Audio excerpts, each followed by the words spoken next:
Yes, this is no turning back now. Welcome in, everybody, to the I almost said High Noon Rant. It's what it used to be called. Got tired of people going, is it a stoner show? Is it about weed? No, it's not. It happens around high noon. And then the other thought was, it doesn't really happen at high noon. Usually it starts at like 12:03, 12:04, times that are fine on their own, but decidedly not high noon. So I dropped it. Now it's just the rant. Welcome to the rant. I am Pugs Moran. Maroon at noon. Maroon at noon.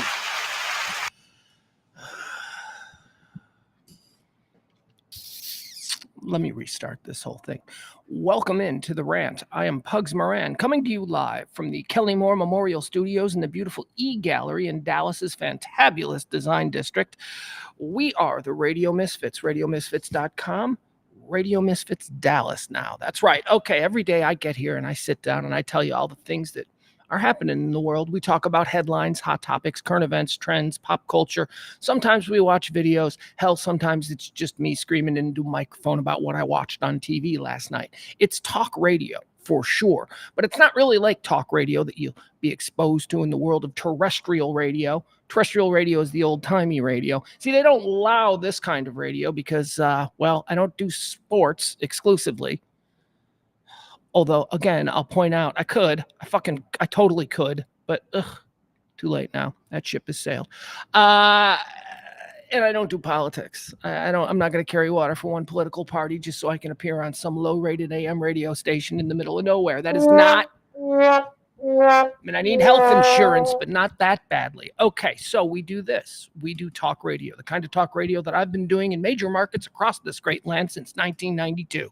First in Chicago and then in Dallas. We talk about life. Like today, here's what we're going to talk about. Well, I said we don't do politics, but it's unfortunate the reality of the moment is that politics is pretty much ubiquitous. So we are going to talk a little bit about some of the big stories concerning our two candidates. Two candidates who, if you are familiar with this show, you know that I'm no big fan of either, but hey, here we are.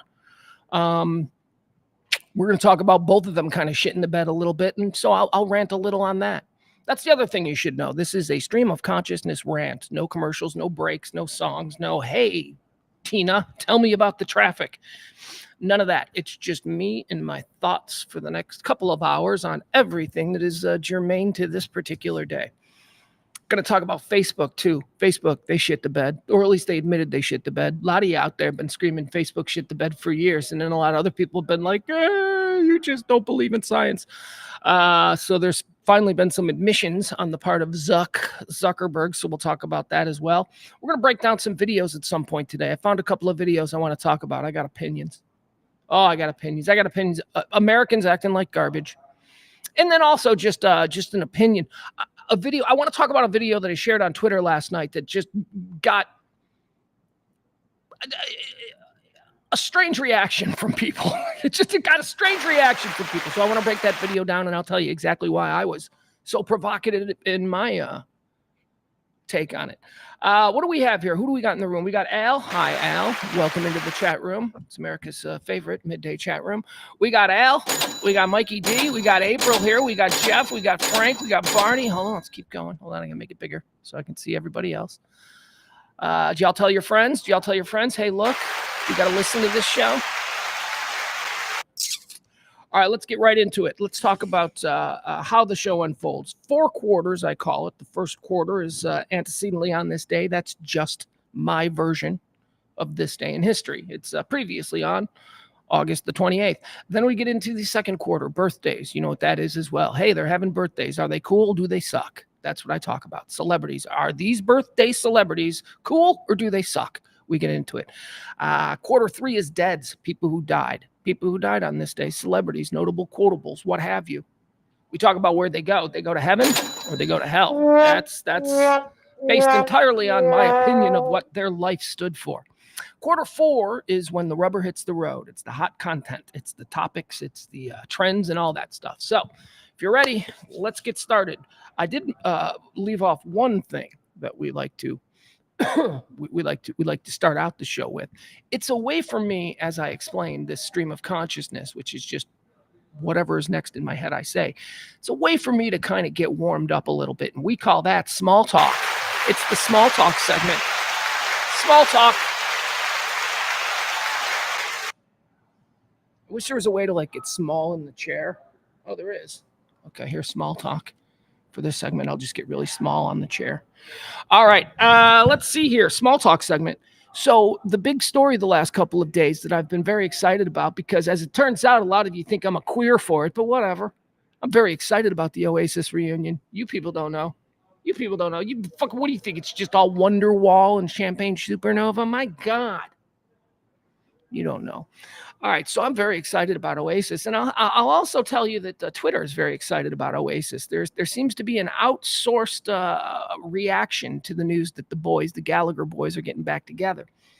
It's certainly large on Twitter and Instagram and TikTok too. I've seen it all over TikTok. You know where I'm not seeing it? I'm not really seeing much mention of this on like American mainstream media, like, you know, Fox News, MSNBC, CNN. I mean, maybe I think I saw CNN mention it briefly, but they're not treating it like a big deal. Now, if you listen to this show, because honestly, it's not a big deal as far as, you know, other things that are happening in the world, but I would just think that they would think to throw it out there.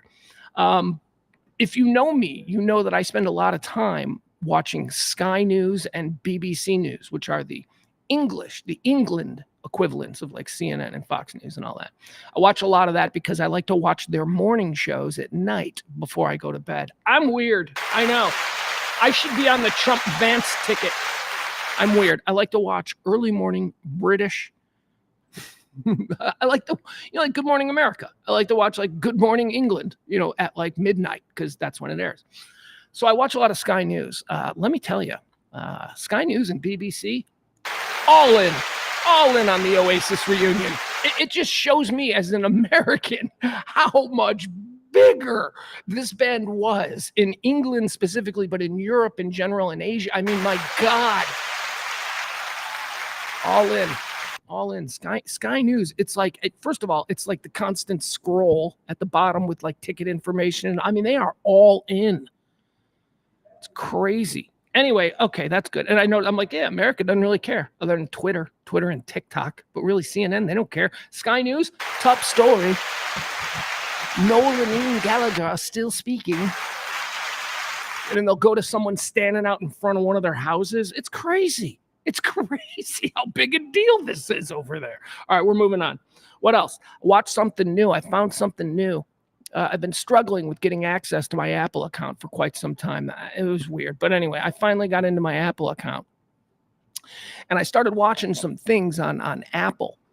For instance, you guys, if you're looking for something really crazy to watch, there is a, what's it called? There is a docuseries. It's like a 4-part true. Is this still small talk? Do I still have to be this low? Yeah, we'll keep it. It's the bit. Feed the bit. Don't break the bit. Anyway, it's called The Big Con. And I'd never heard of this before. But this is the story of some Social Security lawyer in Appalachia. Some like hillbilly, just nothing, like the worst hillbillies. Not worse, but I mean the most hardcore, right? The most. It's where the term hillbillies come from. So he's a big time lawyer, and he advertises on radio and TV, and he's a bigger than life guy. He's kind of like the Texas Hammer, but he's like the Appalachia Social Security guy.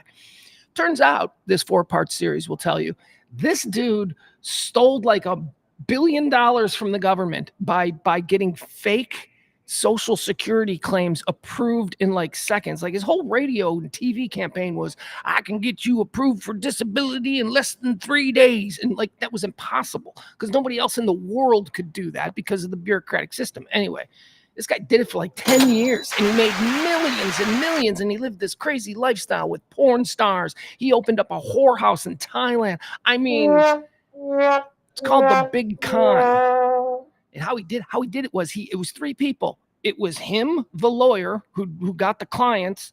It was a doctor who he had who just greenlit everything. Like it didn't matter what the problem with the people were. This doctor was going to say they need disability.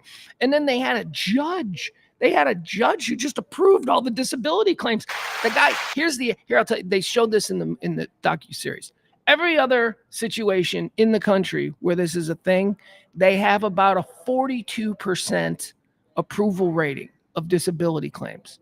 Every other disability lawyer in the country has about a 42% approval rating because they get a lot of dipshits that come in and go, I can't work and want free money. And those people get found out because these lawyers with the 42% approval rate, they're real. They're doing it for real. This dude in Appalachia had a 98% approval rate.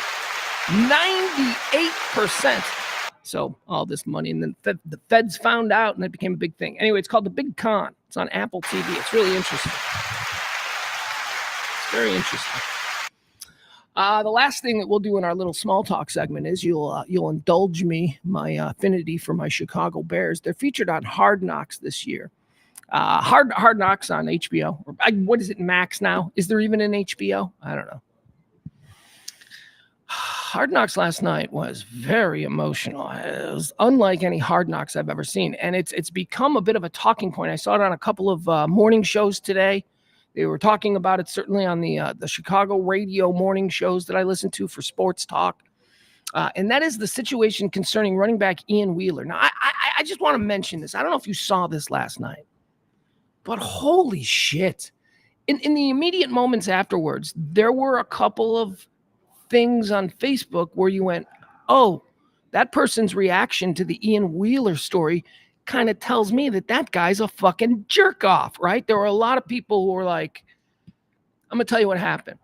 So for some reason, the HBO cameras were following Ian Wheeler around. He was a guy that was maybe going to make the team. He was kind of a bubble running back, super fast out of Howard University. But he had a cool backstory because he's going to become a psychiatrist. He's a medical doctor. He's got to go to medical school. But he got accepted to medical school, and he put that on the back burner to try and pursue his dream of being an NFL running back. Now, again, he's really fast. He's like a super fast running back, but also super smart and super normal. And the HBO cameras, they sort of recognized that, and they decided to follow him across his journey. They had some amazing stuff last night about him in practice, and Chris Morgan, who's the coach, the running backs coach, just really getting on him. I mean, it was really, really interesting stuff. They were really focusing on this guy. And then in the game, he plays very well. He played very well in the final preseason game against the Kansas City Chiefs, and it looked like he was going to make the team. And then he blew out his ACL. Boom, right there on the field. What HBO's Hard Knocks had been able to do, and it's not like, people like, that's because it's fixed. No, sometimes it's just lucky, man. When you film everything, you realize when you look back and you're putting it all together, you're like, we can make a story out of this. We've got a lot of footage of him before the injury. So it was just happenstance that it occurred. But the way the episode last night played out with focusing on Ian Wheeler and his struggle and how close he was to making it and how it looked like he was going to make it, and then to see him get his knee blown out in like the third quarter of the preseason game. The cameras were also on his mom. They were following his mom around, and they actually had his mom. They had his mom on camera watching her son. His mom was ecstatic the whole game because he's playing so well. And then you see this real emotional moment when she realizes that her kid is hurt. And whatever this dream is that he's been working so hard for these past couple of months, it's over. It's over because he ain't getting up. Well, he did get up. He got up and he walked off. Anyway, he was blown out ACL. He was put on the IR. But the provocative thing, it's not even provocative. Only, again, if you're an asshole, was this provocative last night. So after the game, the mother is texted and told to come down to the team's locker room. And so she's waiting for her son, the doctor-to-be, Ian Wheeler, who's now got a blown-out ACL. And she's waiting, and players are coming out, and they're getting on the bus and all that kind of stuff. And then finally, Ian Wheeler himself comes out, and he sees his mom. HBO, or whoever the director of this is, it was so beautiful. His dreams are over. We just watched for the previous 45 minutes that it play out and how much we were rooting for him and what a good kid this is. And then we saw how quickly that shit can go away. And when he saw his mom, they just embraced. And the HBO cameras, they didn't do any bullshit post-production. There wasn't any sentimental music. There wasn't any edits or cuts. They just fucking held the camera on this kid and his mom, embracing, not crying, not whimpering, mom every once in a while was saying, it's okay, baby, it's okay. Holy fuck! I mean, it was magnificent television. It was just absolutely gorgeous. And so then you go on Twitter that night, people are like, that's the kind of emotional fucking frailty that we don't need. And blah, blah, blah. Those people got quieted pretty quick, I did notice, though. There's not a whole lot of that. Most of the Ian Wheeler from last night talk is now about, Jesus Christ, I had to call my mom. Jesus, a big burly guy. It was beautiful. It was beautiful. All right, there you have it. That's small talk for today. I'm going to get big again. Here we go. All right, very good. I got too big. I don't want to be too. That's what she said. All right, let's do the rant. It is the 28th day of August, year of our Lord, 2024. It's the 241st day of the year. That means there's 125 more of these till the end of the year, so get those New Year's Eve plans started.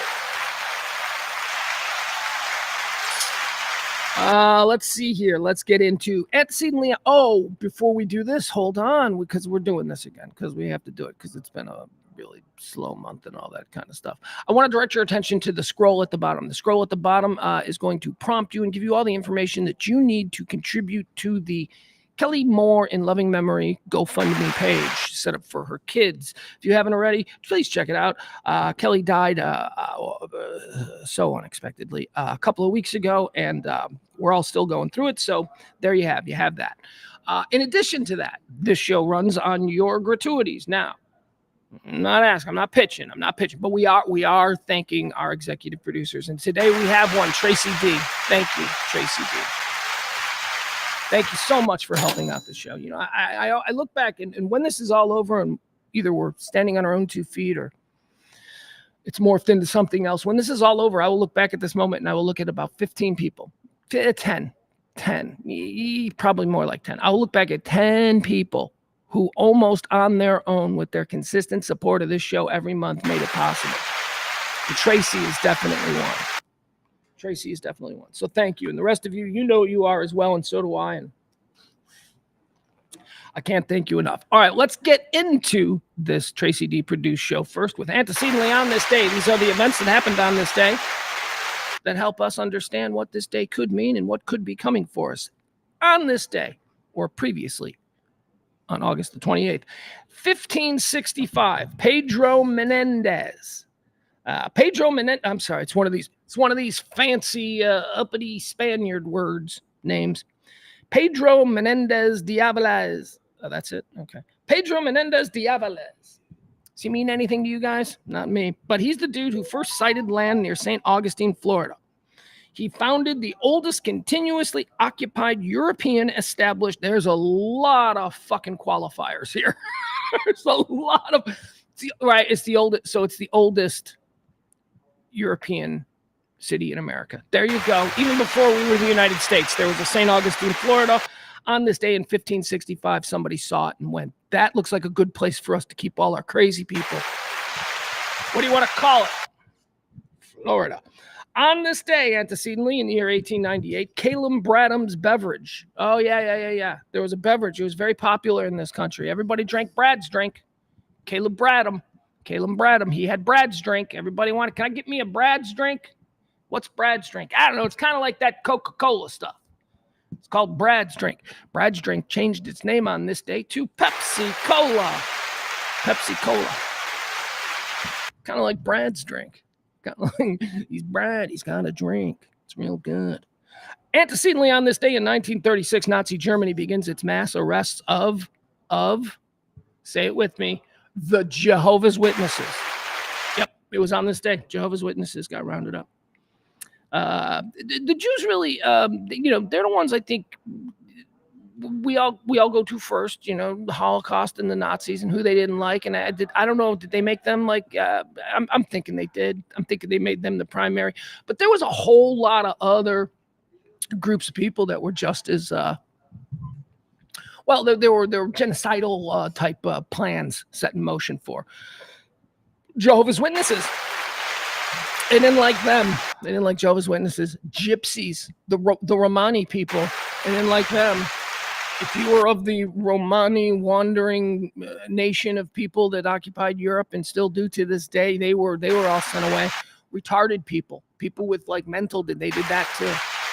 Anyway, on this day, Jehovah's Witnesses were rounded up there in Nazi Germany. On this day, antecedently in 1957, U.S. Senator Strom Thurmond begins a filibuster. Must have been for a good cause. He went 24 hours and 18 minutes. It's the longest filibuster ever conducted by a single senator. Well, I'm sure it was for something good. What's that? It was to block some civil rights legislation. Oh, goodness. People have always been assholes. I'm telling you, people have always been assholes. You want to know about Strom Thurmond? He did this in 1957. He stood up and said, he did that whole thing. You ever seen those old tapes of what these guys said? Oh, boy. They were awful. They were shameless about it because that's the way that people thought. That's the way that people thought because that's how people talked, because that became normalized. And then all of a sudden, yeah, it's totally okay to think that they're less than us. And that became pervasive for generations and generations of America. Strom Thurmond represented that. Strom Thurmond did this in 1957. This son of a bitch was still screaming about bullshit in 1997. That's how long being a racist, it's how long he served, man. I mean, that's crazy. Strom Thurmond. And then you had Bird. You had Bird. You had that dude Bird. He was from North. Was he from North Carolina too, or whatever? He's a former Ku Klux Klan guy. He never lost election, not even in the 80s. All right, that was on this day. On this day in 1957, Strom Thurmond, God love you, dude, went a whole day trying to make sure that black people didn't get the right to vote or whatever it was. Civil rights in general. He didn't like it. The Civil Rights Act of 1957. Look it up if you need details. Antecedently on this day in 1963. Oh, this is interesting. The March on Washington. Reverend Martin Luther King gives his I Have a Dream speech on this day in 1963. 6 years later, or 6 years earlier, Strom Thurmond went a whole day and a half, almost 2 days. Antecedently on this day in 1968, police and protesters clashed during the 1968 Democratic National Convention protests in Chicago. It is the beginning of the whole world is watching chant. The whole world is watching. Can't say that about this podcast. That's unfortunate. Antecedently on this day in 1988, the Ramstein Air Base disaster. Do you know what this was? Oh my God. Well, I'll tell you what, this is the reason why you can't go to an air show and watch the planes fly over your head. That used to be a thing. You used to be able to go to air shows and the planes would do tricks above the crowd. The crowd would just look, can't do that anymore. Can't do it. Why? Because of Ramstein on this day in 1988. Whole bunch of planes collided above like thousands of people on the ground. And guess what happened to the thousands of people on the ground? You guessed it. On this day in 1988, the Ramstein air show disaster, 3 aircraft of the Frecce tricolor demonstration team collide, and the wreckage falls into the crowd below. 75 are killed and 346 others are seriously wounded. Oh, my God. Yeah, the band Rammstein takes their name from this. Good vibes, Rammstein. That's cool vibes. That's your band's origin story there. Antecedently on this day in 1990, an F5 tornado strikes the Illinois cities of Plainfield and Joliet, killing 29 people. The Plainfield tornado. I remember this. And I want to say, and we'd have to look this up, but I would believe I was at the movies. And for some reason, and the movies got stopped. Well, I grew up close to Plainfield and Joliet. So that's like, so I remember this particular day when this tornado came whipping through the area. We were at a movie and it was like in the evening, right? It was like 6 o'clock or something, because I remember it was when we were going into the movie theater, we were like, it's getting dark. It's going to storm. And they shut off the movie and they made us leave. Well, I don't know if they made us leave. I know that we left and we were like, we got a ticket voucher. And they're like, yeah, you can get another free movie. And we're driving home and it's just bad out. It's not raining, but it looks dark and scary. And when you look off to the west, which is where Plainfield was, it looks even scarier. And then, the sirens start going on. I mean, anyway, it destroyed Plainfield High School. It ripped right through an entire neighborhood there in Crest Hill. We immediately, like later that night, we were some of the first people. We got in our car and we drove out there and we're looking at the wreckage and all the FEMA and Red Cross stuff. It was terrible. It was my closest experience with one of these really devastating tornadoes. And I remember being struck by, and you hear this all the time, but when you actually see it in the moments after it happened, I remember being struck by the just sheer randomness of it. How there were houses that were completely flattened.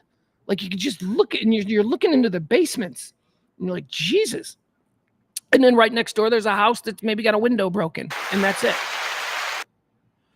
That's very weird. And anyway, on this day in 1990, by the way, I swear to God, I think we were seeing Days of Thunder. I swear I think it was Days of Thunder, but that might not even be right. If Days of Thunder was in theaters in August of 1990, then that's what we were seeing. But I also think it might have been The Color of Money. Here's what I think. It was a Tom Cruise movie I was seeing. I think it was a Tom Cruise movie. For some reason, I think it was Days of Thunder. I don't know. Anyway, that was on this day antecedently in 1990, the F5 Plainfield tornado. On this day antecedently in 2003, in one of the most complicated and bizarre crimes in the annals of the FBI, Brian Wells dies after becoming involved in a complex plot involving a bank robbery, a scavenger hunt, and a homemade explosive device. Do you remember this? Holy crap. I remember Kelly and I back on the old Pugs and Kelly show, we went deep into this story. This story fascinated me because I was an old retired pizza delivery guy from my youth at that point. This is a pizza delivery guy who got, all right, so here's the story of Brian Wells. There's a couple of different, we don't know what to believe, whether he was involved or not. Here's what we know. We know Brian Wells was a grown-up pizza delivery guy who was basically an idiot. He probably undiagnosed, but all kinds of problems. Stupid, learning disabilities, all that kind of stuff. Neighborhood dupe. Everybody picked on him, that kind of deal. That was his life. So apparently he's delivering pizzas for this place, and he gets jumped by some people who strap this collar around his neck and tell him that there's a bomb and that they're going to detonate the bomb unless he, while being his pizza delivery guy, does these specific things. There's a scavenger hunt he's got to do, but then one of the things is he's got to rob a bank. So he goes in and he robs a bank, and that goes horribly wrong, and the police show up, so he gets caught, and he's pointing at this damn collar around his neck. And the cops are in a stand. They're surrounding him. He's in the street sitting there. Like, I imagine he was on a curb or something. And the cops all have their guns pointed at him. And he's got this bomb. And he's screaming about the bomb's going to go off. And the cops are like, what? And then the bomb went off. Killed him right there. Boom. It was a real bomb. Okay, so now the aftermath of this is people are like, well, was he involved? Some people say, and I believe this is the official belief of the government, that he was involved, that he was in fact in on it, although he did not know that there was an actual bomb in there. He thought that there was just a pretend bomb, which I don't buy. However, other people say that he was absolutely not involved. Like the people that know him in that town, they say, no, he was absolutely not involved. Now, why was this done? Because some crazy bipolar bitch wanted her father dead, and her father was going to leave her like some insurance money or something if he was dead. So she concocted a plan where she was going to kill her father by hiring a hitman, except the hitman told her how much it was going to cost, and she didn't have enough money. So the hitman and her conspired to have this, local mentally retarded kid who delivers pizzas rob a bank for him so they could then use that money to pay the hitman so that it was so stupid. And yeah, everybody went to jail. Everybody went to jail. I think there's a movie that was made about it. I think there's a Jason Sudeikis movie that was made about it, a comedy version of it. It's not comedy. It's actually kind of, the movie was comedy, but the story is actually quite horrifying. On this day in 2003. All right, that's going to do it for Antecedently on this day. Let's move into the birthdays. This is where we looked at people who were born on this day, and we just decide, are they dicks? Are they cool? What are they? Anyway, they say it's their birthday. I have no way of knowing for sure. I'm not going to talk to their moms, and I'm not going to call county offices. Born on... Yikes. Excuse me. I feel like I should mention, too, a very, very Gen X TV-themed birthday today. A lot of birthdays from people who were on TV in the 70s and 80s. A lot of them. Let's start with this one. Born on this day in 1929, Roxy Roker. Roxy Roker. Okay. Was she cool? Yeah, she was cool for no other reason than she gave birth to Lenny Kravitz. Look, any vagina that spits out Lenny Kravitz has got to have a lot of cool juice in there. I imagine Roxy Roker was very cool. How do we know her? Well, she was Helen Willis on the Jeffersons. Remember they were the interracial couple, Helen and Tom Willis, who lived next door. They were the friends of the Jeffersons. There you go. Roxy Roker, born on this day. Is she cool? Yeah, she's cool. Let's see here. Born on this day in 1943. Another Gen X TV icon, David Soul. David Soul. Does that name mean anything to you? Or is it just David? He was Hutch. Starsky and Hutch. Who was Starsky? Paul Michael Glazier. I did it. Who was Johnny Cage from Emergency One? Randolph Mantooth. There you go. Who was John of Ponch and John? John Wilcox. Thank you. Is it John Wilcox? I think it is. All right, there you go. So I got all my second bananas. I got all my... Were those all the disposable white guys in those TV? What were they? Who did I say? No, Randolph Mantooth was not a disposable white guy. He was a Native American. That's why he had such a cool name. Mantooth. All right, moving on. Roxy Roker and David Soul, both born on this day. Born on this day in 1957. Here's another one. Here's another television icon, another Gen X icon, Daniel Stern, born on this day. Well, what does he have to do? He's one of the burglars from Home Alone. What does he have to... Because he was the narrator for Wonder Years. That was him. Daniel Stern. Born on this day in 1957. Yes, he was also with Joe Pesci, getting abused by little Macaulay Culkin in the Home Alone movies. He was also one of the burglars. What do they call them? The Wet Bandits? Wasn't that what they were called? All right, Daniel Stern, born on this day in 1957. Born on this... Okay, take a breath, Pugs. What are you doing? And also stop talking to yourself in the third person. Born on this day in 1960. Let's say a happy birthday to Emma Samms. Emma Samms. She's more TV, more Gen X TV. Do you guys know who Emma Samms is? I do. Oh my God. She was born on this day in 1960. She was on, she was on Dynasty. She was on the Colbys, right? She was like one of these super hot chicks in America who was like super hot for like, a year and a half. And then we forgot all about her. Throw her in there with the Catherine Oxenbergs and your Nicolette Sheridans, if you will. But, disposable 80s hot chick. So because of that, let's take a look at Emma Samms. Let's see how she's doing today. Emma Samms from Dynasty and the Colbys. Let's see what she's got going on. Born on this day in 1960. Fucking still. Boom. That works. You tell me that doesn't work? All grows up Emma Samms. Oh, yeah. Look at that, man. She's got some Kim Cattrall in her, doesn't she? She's got a little... Her career went nowhere. I mean, she did some TV and she probably did some... Here's how her career went. Really big for like 2 or 3 years in the late 80s with Aaron Spelling shows. Either it's Dynasty or the Colbys, okay? Then after that, she probably went, I'm going to go do movies and be Meryl Streep. But that didn't work out. So what she did was maybe a couple of made-for-TV movies. Maybe she did a miniseries. Maybe she was in like The Winds of War or some bullshit like that. And it was okay. Still high profile. She's a celebrity, but it's not feeding her artistic ego. She wants to be a movie star. And so she tries again. And she's not really getting any job. So the way she keeps her foot still in the film industry is she probably appears in some super sexy late night Showtime movies, maybe some horror films with the hopes that one of them breaks big and she becomes like, a scream queen or something, but that doesn't really work out. So now we're in like the 90s, late 90s. Emma Samms, people are like, oh yeah, remember her? Whatever happened to her? So now she's doing Hallmark movies. Now she's like doing real off-brand made-for-TV movies, not even network movies. At this point, she's probably about 41, 42 years old. It's the early 2000s, and this is when she decides, okay, that's it, I'm out. And she marries a banker, a billionaire. And this is her today. That's what happens. That's what happens. She was hot, though. She was big for a period of time. Look at her right there. There she is. Look at that, 80s. She looks like a young Joan Collins. Is that what they were going for with her? Because Joan Collins was the big star on Dynasty. All right, look at that. She was pretty. Look, she still looks good. All right, there you go. Emma Samms, happy birthday. You're still looking good. People be like, hey, Pugs, how come you don't do that with dudes? How come it's only with the women? How come it's only with you? Well, 2 reasons for that. First and foremost, because I'm not gay, okay? I don't give a shit how a dude aged. I don't care if he's still sexy to me. This is a show where I get to play the sole and central narcissist. So these are people, when we look at them, these are people who I used to be interested in. So that's why. That's point one. Point two, because it would be stupid to do that with guys, because everybody knows that guys get more handsome. guys, as they age, they become silver foxes.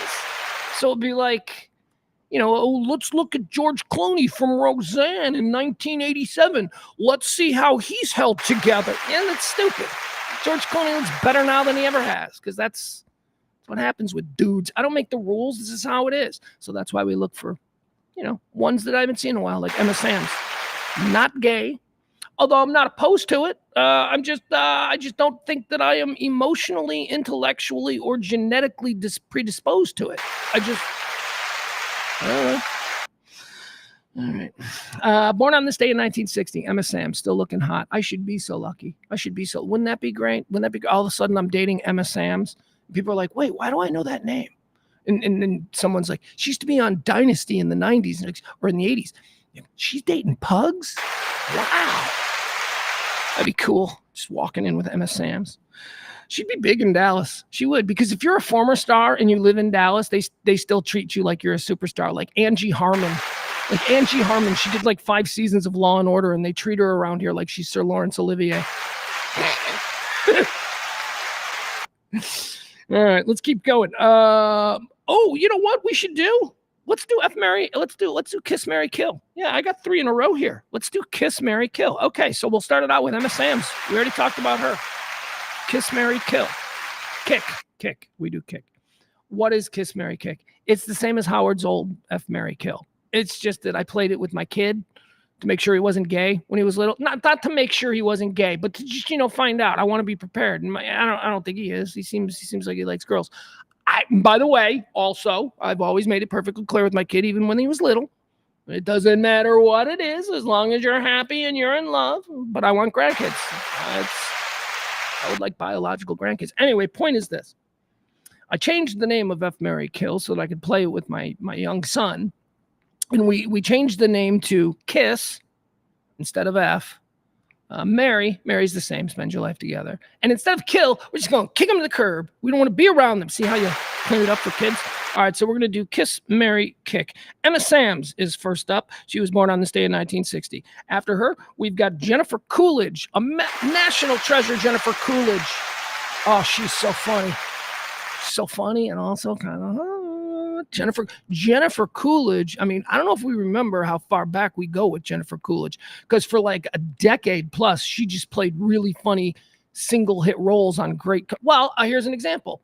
Jennifer Coolidge was the massage girlfriend in Seinfeld. Do you remember the Seinfeld episode where Jerry started dating Kramer's masseuse, and Kramer just raved about how good her massages are? But Jerry could never get a massage from her because that was her work, and she didn't like to bring her work home. So Jerry was always trying. That was Jennifer Coolidge. I mean, of course, now we know her from, the Legally Blonde movies and, the White Lotus TV series. What else has she done? Well, everything. She's a genius.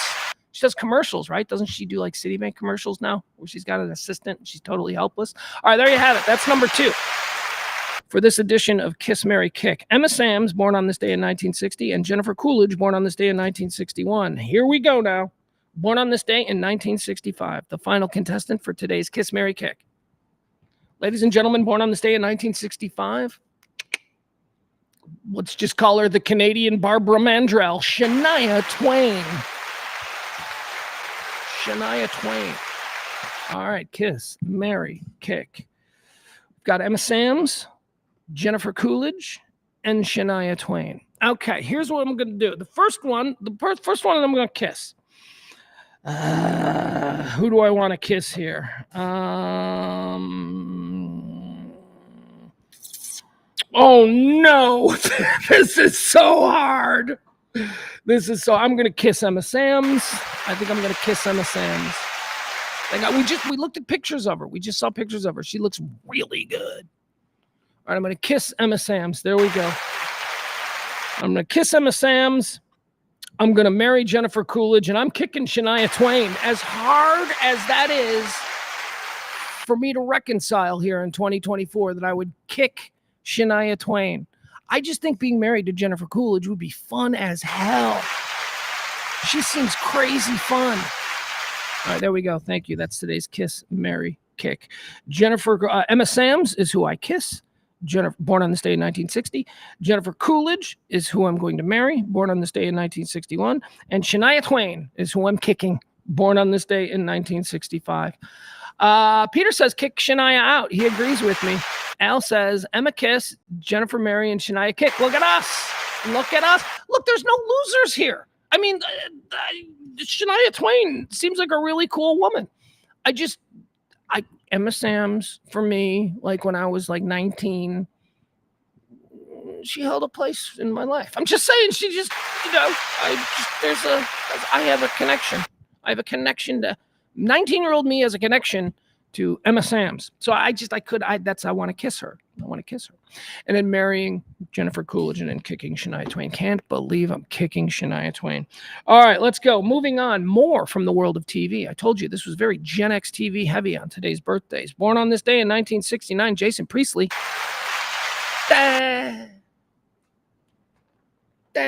Jason Priestley. Let me tell you, back when 90210 first came out, and I was very, very steeped in years worth of programming, both at the parochial school level and just being a young American citizen. My initial reaction to both Luke Perry and Jason Priestley and Ian Zierling, but that was a no-brainer. My first reaction to 90210 was, these guys fucking suck. I hate them all. They're a bunch of strokes. Look at these D-bags. Now, I watched the show because the chicks. I was big into Brenda.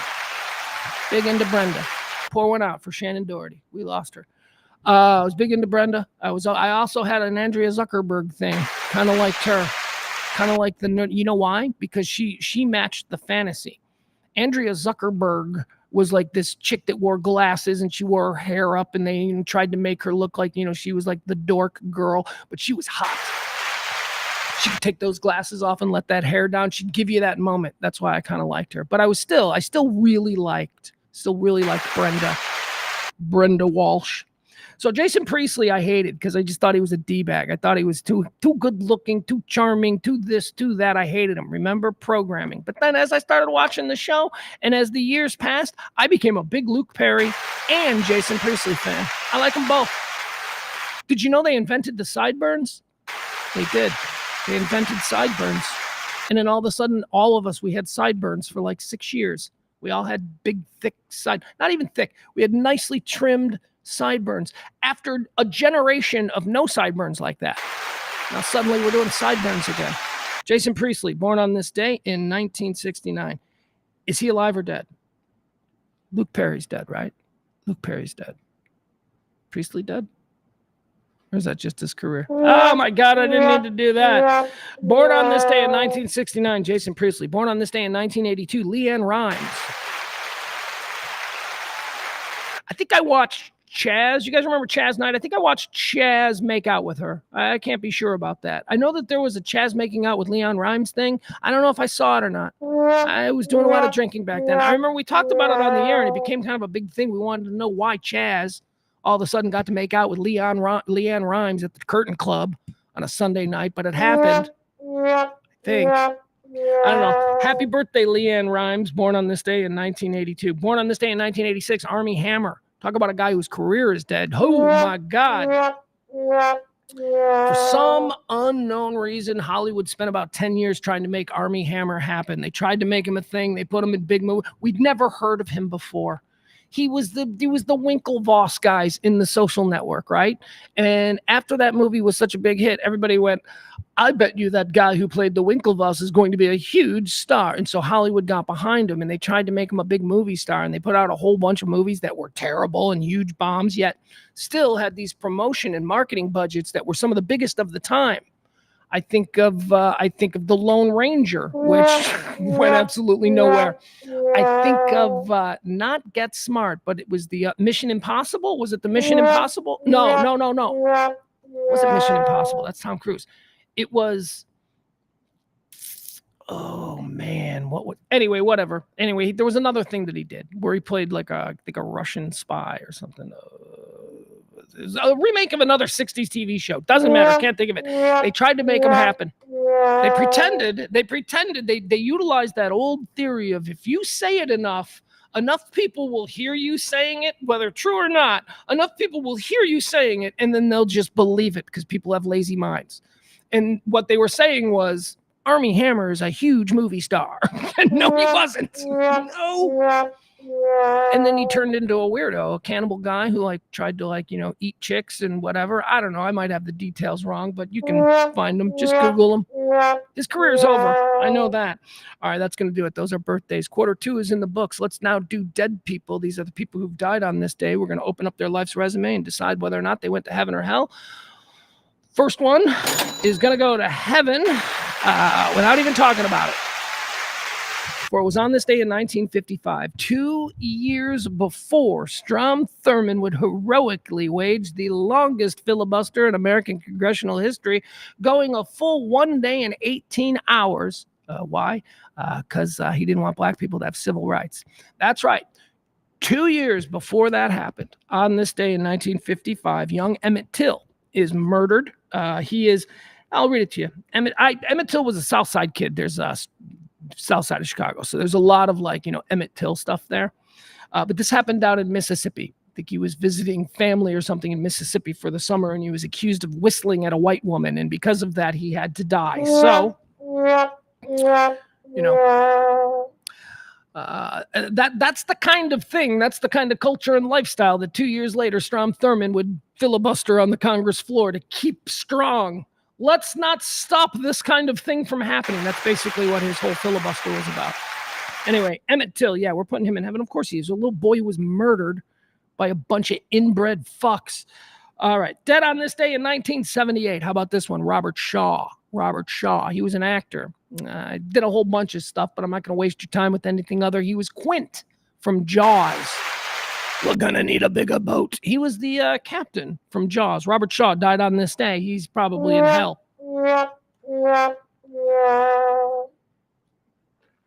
Here's why I say that. He had a reputation. Robert Shaw had a reputation. He was a hard drinker. He was difficult. He was a very well-respected actor, but he was also very difficult. So we're putting him in hell. Robert Shaw died on this day in 1978. Dead on this day in 1985, Ruth Gordon. Ruth Gordon was an old lady actress who my entire life was an old lady until she finally died. Well, doesn't look like she was, 85, so I was 16 here when she died. So I guess it wasn't my whole life, but she was like, in the 70s on TV shows when they needed a sassy old lady. It was always Ruth Gordon.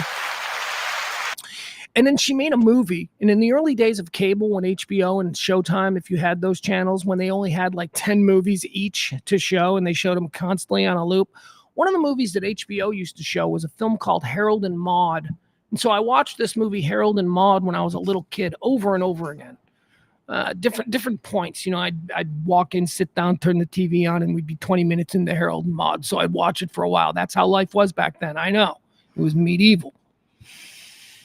But the premise of Harold and Maude was that Maude was, of course, Ruth Gordon, who at this point in her life was probably 89. I don't know. She was really old. And Harold was a young boy about my age. And it was a forbidden love story. It was let's forget about the fact that Maude was a pedophile. It was, but it was about a young boy who fell in love with an old woman and an old woman who fell in love with a young boy. Harold and Maude. And I saw that movie so many times. I couldn't even tell you. I don't ever think I saw it all the way through from beginning to end, but I saw it in pieces and it disturbed me to no end. So I'm putting Ruth Gordon in hell for two reasons, because that was a very disturbing movie for me at like 10, 11, 12 years old, but also she's an actress.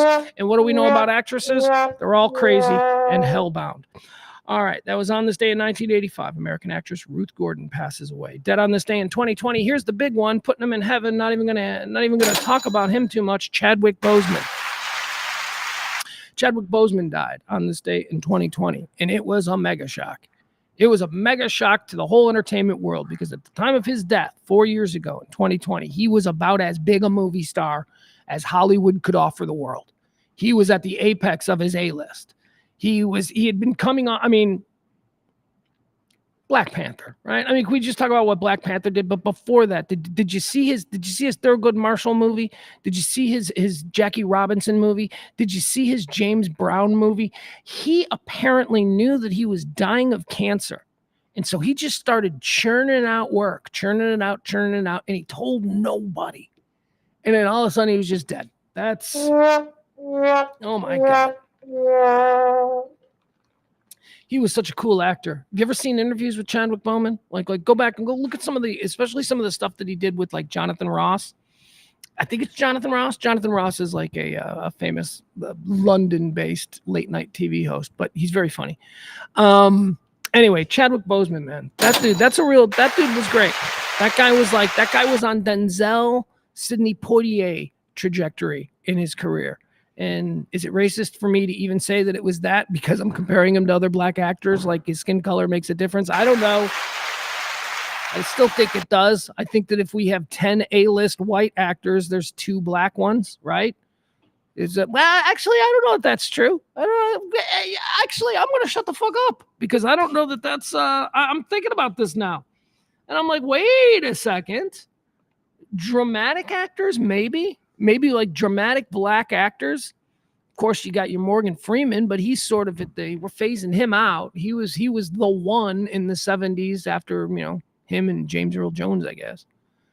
But I mean, Jamie Foxx is a major movie star. Who else? Kevin Hart is a major movie star. And I'm trying to think. It just seems like there's a lot more than people now on my movie screens. No, what I'm saying is that maybe it was unfair of me now to think of Chadwick Boseman on a trajectory like Poitier and Denzel. Why couldn't he have been on a trajectory like Harrison Ford or Tom Hanks? He could have. Look at me learning as we go. All right, that's going to do it for dead people. Dead people are done. Now we're going to move into all the hot topics, current events, the stuff that's happening today. I'd like to remind you one more time. Thank you so much to our executive producer of today's show, Tracy D. Tracy D she knows what she did. She knows what she did. Let me direct your attention as well down to our scroll. That is the GoFundMe for Kelly Moore. GoFundMe. You can go to GoFundMe where it's GoFundMe, and then you just look for In Loving Memory of Kelly Moore, or you can just go to Pugs and Kelly Show. Pugs and Kelly Show is a direct link to the GoFundMe page. All right, we got all that stuff out of the way. All right, now let's talk about some of the big news stories, the stuff that's happening today. Now, I like to say that we're not a political show. I don't like to do politics. There's nothing. Where the hell am I now? There's nothing more boring to me than a person who I'm meeting within the first 5 minutes. They're talking on some political bullshit. You are not interesting. You are predictable. And just save it for somebody else. Save it for when you have a conversation with somebody else who has nothing else to say about the world. Okay? Do that. Find someone who's like you, and then but don't start talking to me about fucking politics. That's who I am. I can't hold on. Apparently I screwed up my list here. I've got a little list of bullet points. Oh my God. We're just gonna have to do this again from the beginning. There we go. There you go. I fixed it by thinking it through. How you guys doing today? How's it going? It's going well so far? I lost my place. Apparently, while I was doing the first 3 segments, I had my finger on a button, resting on a button, and the page went all the way down to the bottom of the page, which wouldn't be a problem, except that there was like 950 pages. So, and I didn't notice that it was scrolling. So that's where we are now. All right. How do we want to do this? Okay. So the first thing that we're going to talk about here, again, there's just some unavoidable political things that need to be spoken of. So we're going to jump right in. We're going to spend a whole lot of time on it. But there is now a new Jack Smith Trump indictment. Hey, for those fans of indictments. And so here's what it is. This is in response. Jack Smith is the guy who is bringing the January 6th case against former President Trump. The Supreme Court, in a separate ruling, basically decided that because of this ruling on immunity, the Supreme Court ruled on presidential immunity, ruling that the president does have widespread immunity when it comes to official duties. And because of that ruling, Jack Smith had to take the past indictment in charge and go, well, fuck, because my whole case is basically about that. So it went away, and everybody was like, oh, haha, Jack Smith lost. If you're MAGA, or if you were like a weirdo liberal, or just, a justice seeker or whatever, I guess you were like, that sounds interesting. Well, Jack Smith went away for a couple of months, and he came back. He's got a new indictment.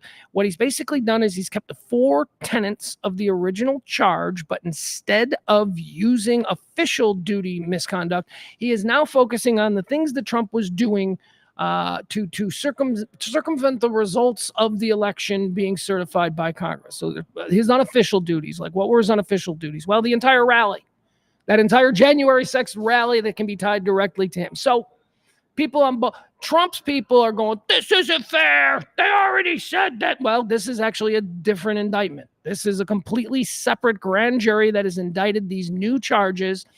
And that's what Jack Smith is going forward with. So that's the long and the short of it. Is it any better than the original one? I don't know. But I'm just here to tell you what happened. And what happened was the original case was basically deemed by Jack Smith and his team to not be winnable because of a Supreme Court ruling on presidential immunity. So they had to go back and take their case and say, well, okay, this case is dead. Let's make a new one. And they made a new one and got an indictment. And so a grand jury said, yeah, this is real. So now they're moving forward with that. Trump is angry. Of course, why wouldn't he be? You think you're off scot-free, or you think you beat it? And, I don't know. We'll see. Just more garbage, more distraction, more stuff. Oh, the interesting point is, there ain't no way that this charge, this indictment, there is absolutely no way that it matriculates its way through the court system before the election. I mean, no. So again, here's another one of these things where if Trump doesn't win the presidency, he's going to jail. I'm saying that he is going to jail. And if he wins the presidency, these cases will still move forward. I just think that there'll be some chicanery going on where they'll just evaporate. They'll disappear. I'll tell you, if he doesn't win, that's why I wouldn't put anything past these people. All right, so there you go. That's the new indictment story. Here's another situation that's going on in Trump world that I hate to talk about, but it seems to be everywhere, and that is the situation at Arlington yesterday. Arlington National Cemetery, Trump went there, and apparently there was some incident with him bringing his cameras for the photo op. It's a photo op. He's a guy running for president. What's he doing with the big wreath? But whatever, it's a photo op. I get it. It's politics. You telling me that Kamala's not going to be out there doing photo ops and staged bullshit? It's what happens. But apparently Team Trump were told that they couldn't film in an area known in Arlington as Area 60. Okay, Area 60 is for recently arrived veterans, or people who are recently the most recent of the thing, and they're not allowed to film there. It's considered the most solemn place, I should say, not sovereign, but solemn place in Arlington, as it's, where the people who are there in mourning are still in their grief stages, right? So please, for the respect of what Arlington is, we don't allow people to film in this area. Well, the Trump team was like, fuck that, and they filmed there anyway, and now there's a whole big thing about disrespect, and so whatever. So that's what's going on with Trump in Arlington.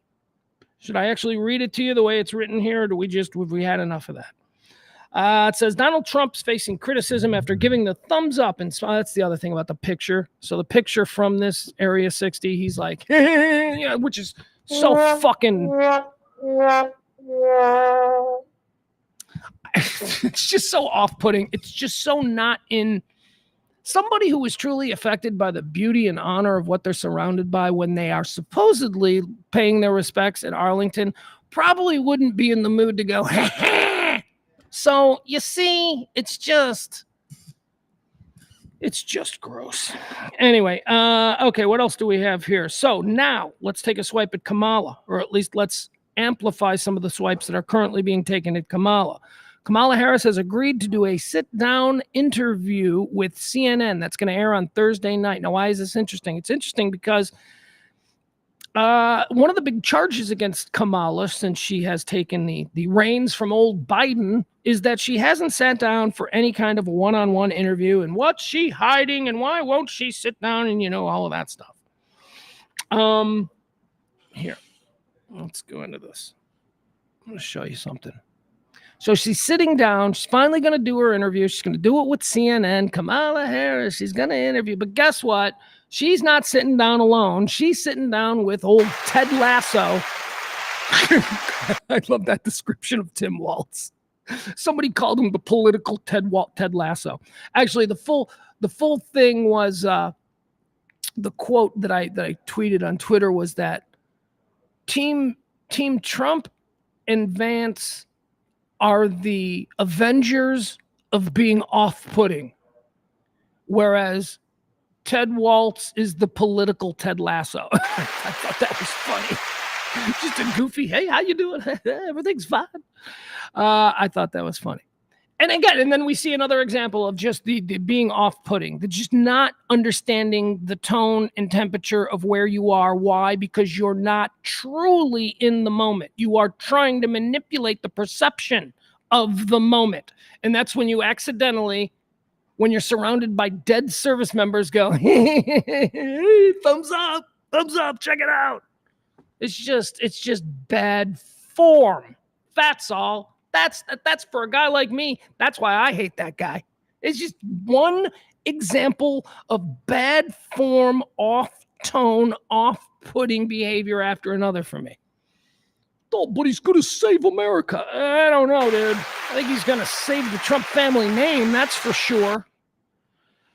All right, so Kamala's getting criticized now for sitting down and not doing the solo interview. She's dragging political Ted Lasso with her. She's going to sit down there with CNN, and it's going to be her, and it's going to be Tim Walz, right? She's going to sit there. It's going to be her and Walz. And the right, the Republicans, MAGA, whoever it is, they're all complaining now that what's she afraid of? What's she afraid of? Why won't she sit down by herself? So this is interesting. Why won't she sit down by herself? That's what a whole bunch of people, if you listen to AM Talk Radio or if you watch Fox News or News Nation or whatever the hell else it is that you get your screaming outrage content from, you will be hearing, what is she afraid of? Why is she doing this? The perception from these people is going to be to convince you that this is unheard of, that this is not something that happens. Why would she do this when we are demanding that she do a single one-on-one interview, preferably with Jesse Waters, whatever they want? But that's just not true. Okay, so let's jump off that from the beginning. Going back the last 4 election cycles, the first interview after a ticket is nominated has always been with the full ticket. It has always been. So this being the first interview that she will be doing as Kamala Harris, as a part of Harris-Walz, this is the first. Tradition dictates that she does it with her running mate. Why? Because they're introducing the ticket to the country. That's what the purpose of this is. Now, let me show you something, okay? So we'll just, here you go. The Trump people are incredibly upset about this. Trump people do not like it, and they don't understand why she's being allowed to get away with this, even though, yes, that's right, they did it themselves. Trump was also criticized back in 2016 for not doing interviews, and so his first interview was with Mike Pence. There you go. You say, Pugs, that was 2016. A whole lot has changed since then. Well, they have very short memories because he also did it with Vance. The very first solo sit-down one-on-one interview after the party nomination was with J.D. Vance. So, okay, so first and foremost, stop being pearl-clutching bitches. You people aren't outraged that Kamala isn't doing a solo sit-down. All you're doing is you're just looking for ways to be petty, just continuing your endless pursuit of being petty. Now, does she need to sit down and do some interviews one-on-one? You're goddamn right she does. I want to hear from her. But here's the problem. She's not good. She's not. What have I been telling you about Kamala Harris this whole time, right? She's a bitch. She is a boss bitch. She is the fucking boss that everybody works for. They don't want to work for her because she's fucking mean, because she's a bitch, okay? That's who she is. Now, those kinds of people also, it can be argued, they get shit done and they fall upward, if that's your, failing upwards or falling upwards or whatever. That sometimes happen too, but sometimes they just get there on merit because being a bitch is an effective way to get shit done. So I don't know the woman, but I do know this perception of her. So I want to see her sitting down. I want to see when she tries to not be a bitch, when she tries to be a warm, normal human being, and not the very carefully created and crafted political animal that she is. I want to see her sitting in that chair trying to be relatable, because I can tell you all the times I've seen her on stage when she's trying to be relatable, she just comes off as a little bit too corny and performative. Like, it's not real. So that's why, yes, it is important for us to see Kamala Harris one-on-one, and not with fucking Anna Navarro, and not with, something like that. I mean, I want to see her one-on-one with somebody I want to see her one-on-one with, give her to Brett Baer. All right. Let's give her to Rachel Maddow. Yeah, let's give her to just nobody at CNN. There's nobody at CNN that is going to ask real questions.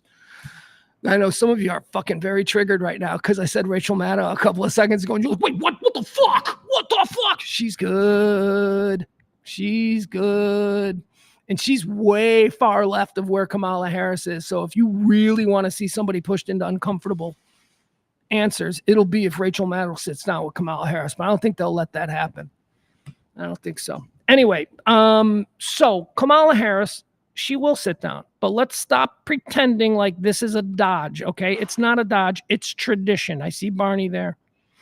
Okay, I'm not reading what's going on in the chat room because I know you've all been listening to AM Talk Radio, and you've been told that this is really rare and odd that she would do her first interview with Tim Walz. I just showed you pictures. It's not. Trump just did it a couple of months ago with J.D. Vance. It's what happens traditionally after the convention. Now, after that, if after this little interview with Tim Walz, if after this interview she still fails to do one-on-ones with a 60 Minutes or a whatever, yeah, then we got a real problem. Because I happen to agree with Bill Maher for like the first time in forever, but he said just the other day, he said, I think that if someone is asking us to entrust them with the nuclear codes, that they should sit down and do a one-on-one. I agree. We need to look at this person. We need to look at this person and see if they look, I'm a good judge of character. I say that all the time. I want to look at her in a long form interview, and I want to decide if she's a fucking monster or if she's just, another politician, something. To what degree is she dangerous is really what I want to see. So we'll see that. Now, what is Tim Walz going to do? This happens to be a situation where a lot of people are going to tune into this, because this is the downside of the MAGA in the right-wing hype machine.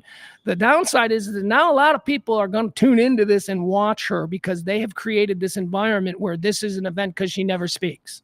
She never speaks. It's so rare. Oh, she's doing it? Well, it's not good enough. She's not doing it alone. She's doing it with somebody. It doesn't matter.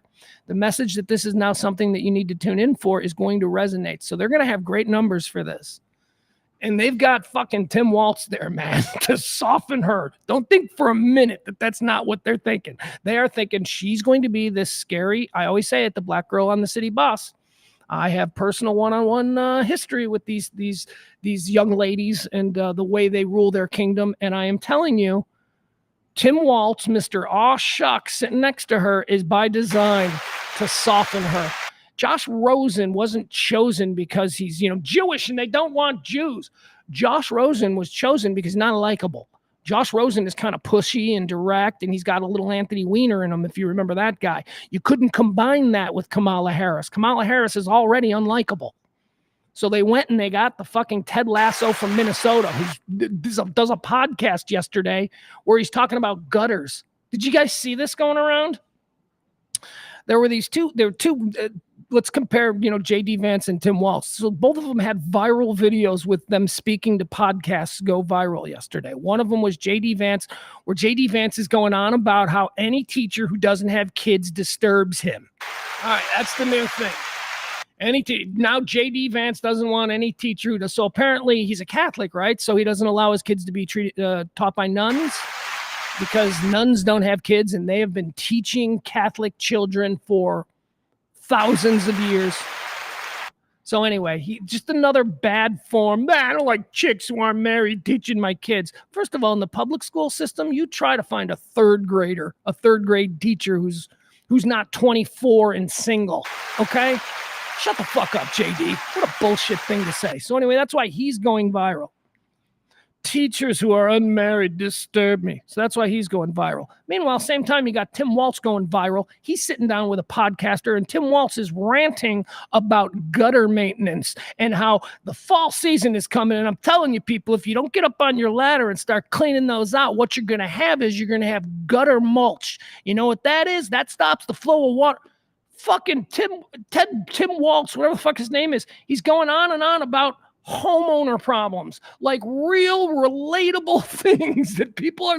I'm listening to this clip and I'm going, yeah, because you don't want to be up, especially in the Midwest. You don't want to be up on a ladder in October because, you know, that's going to be slippery and you're never going to know where the ice is. That's just the two different kinds of guys. You know, got the hyper aggressive sports radio hot take dude in JD Vance. And then you got fucking Ted Lasso, who doesn't want you to fall off your ladder and fall. Autumn, I should say. He doesn't want you to fall off your ladder in autumn. So that's why they're going to sit down Tim Waltz next to Kamala because, and this is a funny thing, like, you're not a normal person if you hate Tim Waltz based on what you've seen. You're just not a normal person. You're ginned up to fucking hate somebody who otherwise just seems like a perfectly normal dude. That's it. And you're struggling. The right is struggling to find shit on this guy. And none of it is sticking because he does an hour-long podcast where he talks about self-checkout at the grocery store and how to clean your gutters in the autumn. People fucking eat that shit up. They're like, this guy's cool. This guy, that was a good tip. He gave me a good tip about how to clean my gutters. Yeah, that's the other thing he went on about. He was talking about self-checkout and how frustrating it is. That's the shit that connects with regular Americans. You know what doesn't? I don't want my kids being taught by women who aren't married. Women who aren't married, they disturb me. Really? They disturb you, JD? That disturbs you? You're a fucking weirdo, you pearl-clutching bitch. All right, there you go. Yeah. One dude seems like a totally harmless, nice guy who, he lied about something. What did he lie about? Was he lying about little things? The other fuck's a psycho who's talking about he doesn't want nuns teaching kids even though he's Catholic. Stop it. Stop parsing. Just look at these people and go, look, I'm with you. Kamala Harris, that's a scary proposition. But let's stop pretending like Tim Waltz is evil. If this guy survives this thing, and by survive it, I mean when they lose, I just let him go back to the Midwest and just be like, you know, the king of Minnesota. Because he just seems like a good dude. All right, what else do we got here? All right, we're going to move on now. We're going to move on from the politics because I hate politics. Although I can rant on it. People don't like my rants on them. Look at them. We're just, you know, people can't handle the fact that I'm not going to take one side over the other. 3 student football players. This is an alarming story. We've got 3 student football players who have died in the past month. Now, it's been exceptionally hot, certainly throughout the South, and all of these did occur in the South, but still, man, Jesus Christ, holy crap. We got a 13-year-old by the name of Cohen Craddock. He died from a brain that's a difficult word to say. Brain bleed. Cohen Craddock brain bleed. Cohen Craddock, 13 years old, died of a brain bleed after a hit that he suffered in a game. He's in West Virginia. Then you got 16-year-old Caden Tellier. He's in Alabama. He's a quarterback. He's another one. He died with a head injury from the brain. Apparently he got sacked and he died from it. 13-year-old and a 16-year-old. And then another one, the third one here also comes from Alabama. This is Semja Wilkins. Semja Wilkins was 14 years old. He died earlier this month after heat exhaustion took his life. God. So let's talk heat exhaustion, obviously. That's terrible. But the brain stuff, man, like the brain stuff. So they have these. The NFL has instituted Guardian helmets, and you've seen Guardian helmets. Guardian helmets, if you've ever seen footage of an NFL camp or training or whatever, practice, you'll notice that their helmets are comically large. And it's from the pad. There's an added pad that is placed over the normal football helmet that increases its size substantially, and they look funny. They look really funny. They look like the Great Kazoo, if you're familiar with the old Flintstones cartoon. But they're incredibly effective for concussions and so they wear them in practice so that they don't get a concussion in practice and miss the game. The NFL this year has made it optional now. You can wear the Guardian helmets in a game if you want. If you choose so, if you are so concerned about your, brain and all that stuff, and all these players should be, you can start wearing them in a game. Nobody has worn a Guardian helmet in a game yet. Nobody. And I know why, because they look silly. They look silly. And isn't that an odd catch-22 that we find ourselves in? We have a way to exponentially up the protective nature of the helmet in football players. We have a way to do that. And they know that it's far more effective against, concussions and brain injury and all that stuff. But they won't do it because it looks silly. Because they look silly. Ooh. That's a real human thing right there. That's all right. So anyway, very sad. 3 kids. And that's a lot. That is a lot for high school football in 1 month. That's why it's being noticed or mentioned. Facebook is in the news. Mark Zuckerberg made some news yesterday when he admitted to the censoring of COVID information back during the pandemic. I want to make sure this is a very sensitive issue. So I want to make sure that I read this properly. So this comes to us from the New York Times. It says Mark Zuckerberg has said Facebook and Instagram were wrong to censor posts about COVID during the pandemic, and that the company, Facebook, should have fought pressure from the Biden administration. In a letter to a U.S. committee investigating online content moderation, Mr. Zuckerberg said senior White House officials repeatedly pressured the company after Joe Biden was inaugurated in 2021. He said that Facebook made some choices that it would not have made today. In a letter to Jim Jordan, the Trump-supporting head of the House of Representatives, why are you going to... We all know what a D-bag Jim Jordan is. You don't have to put that in there. See, they put that in there to manipulate the understanding of the reader. So if the reader hates Trump, they've added that there so that now we hate Jim Jordan and we consider his role in this news to be that of an unreliable narrator.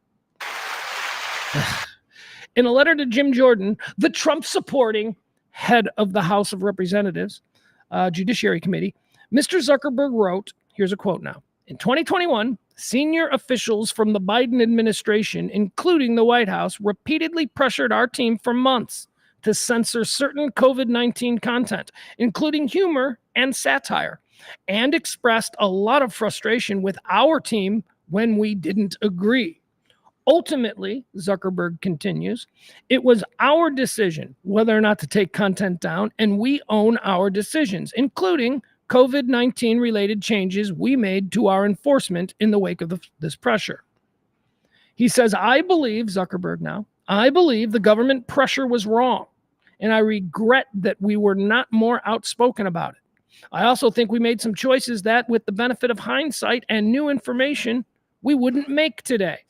Like I said to our teams at the time, I feel strongly that we should not compromise our content standards due to pressure from any administration in either direction. And we're ready to push back if something like this happens again.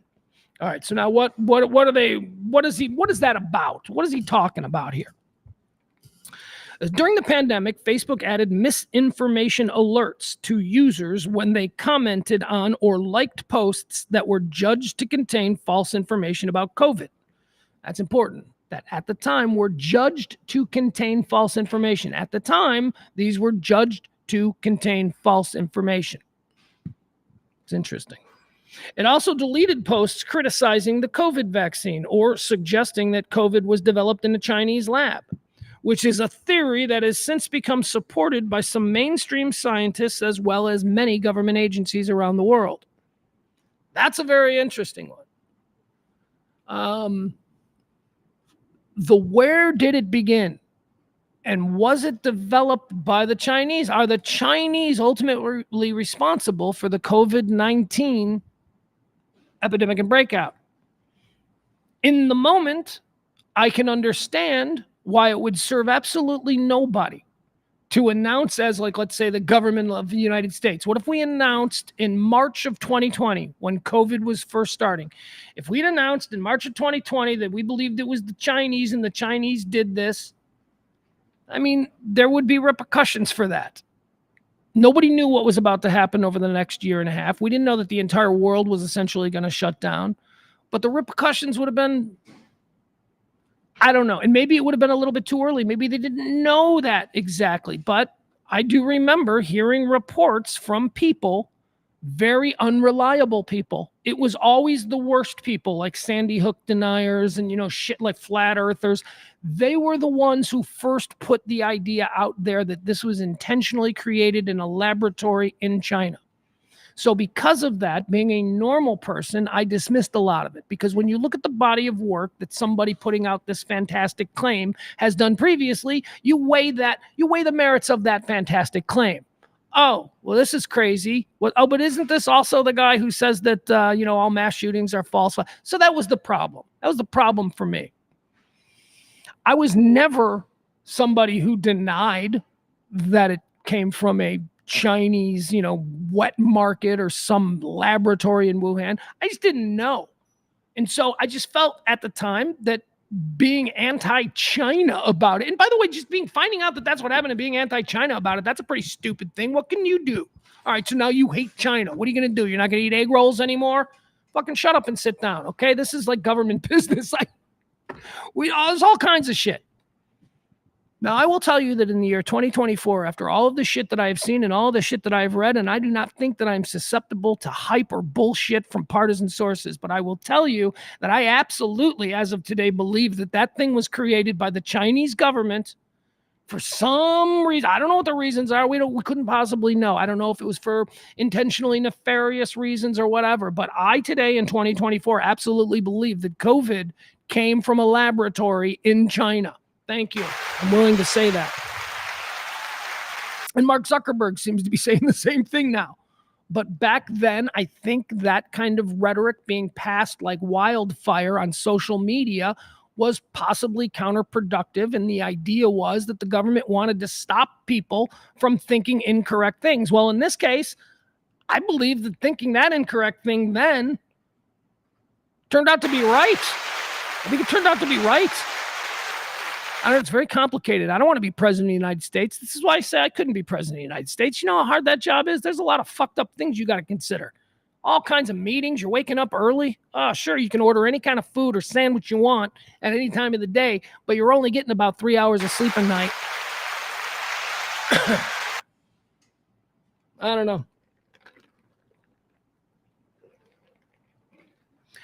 How about this? Why don't we just operate under the assumption that everything we read on social media is bullshit?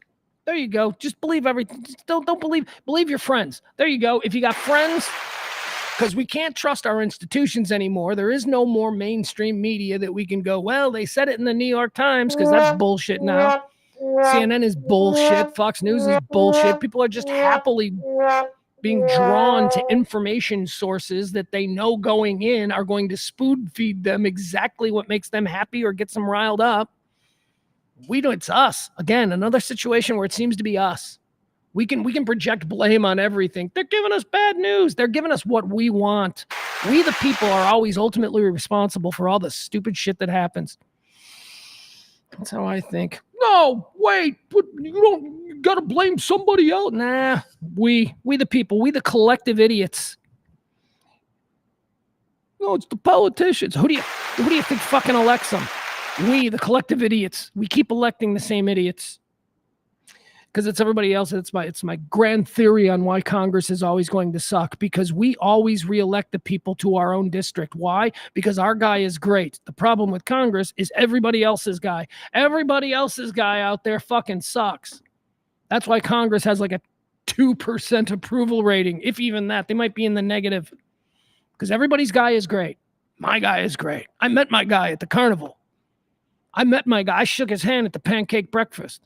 Someone from his team came to my door and asked if they could put a sign in my yard. I'll vote for him till the day I die. Yeah, the guy you're voting for till the day you die fucking sucks and is part of the problem. It's all the other people's guys. It's the other members of Congress. Why do those idiots keep reelecting those people? For the same reason you keep voting for the same son of a bitch. We, the people, are ultimately responsible for everything that we like to project onto other things, entities, institutions. Let's blame the institutions. Well, they were only institutions because we collectively gave them the power.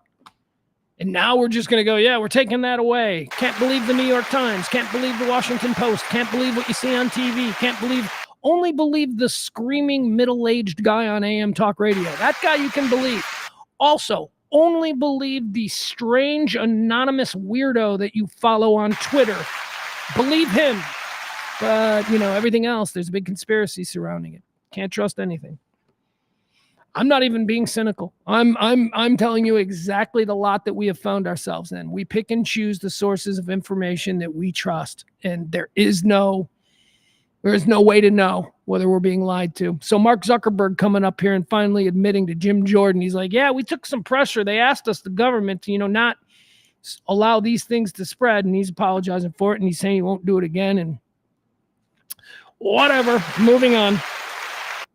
I think we're all doomed. I got no out, right? This is my stream of consciousness. I'm very passionate about that subject, but I got no way to wrap it up. There's no out, because ultimately I just come back to we're all doomed. We're far too dependent on fucking social media, and I know I am. Tell me you're going to take Twitter away from me? I hate Twitter. I hate everything about Twitter. I hate Elon Musk. I hate the people on Twitter. Tell me you're taking Twitter away from me, and I'll stab you in the face. Even though I hate it. Facebook. Every day I go to my Facebook page. I ignored Facebook for a good 5 years. I came back to Facebook. Every day I go to my Facebook page and I just look at it. I want to scream. I just want to scream. Nothing makes me feel less confident in humanity's ability to pull out of this rut than spending 40 minutes on Facebook. Oh my God. The hatefulness. The hatefulness and the rage and the... Speaking of destroying our institutions, we talk a lot about and we track the things that have gone into the public domain that are now out there for other creatives to reinvent. The public domain is something that happens to trademarks and brands after a certain amount of years. I think it's like 100 years or something.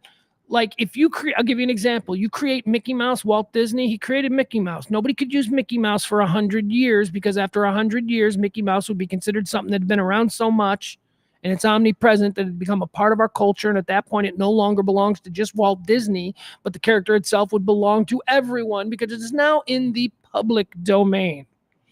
So every year now, things, traditional institutions of childhood or nursery rhymes or whatever, every year now, certain ones fall into the public domain.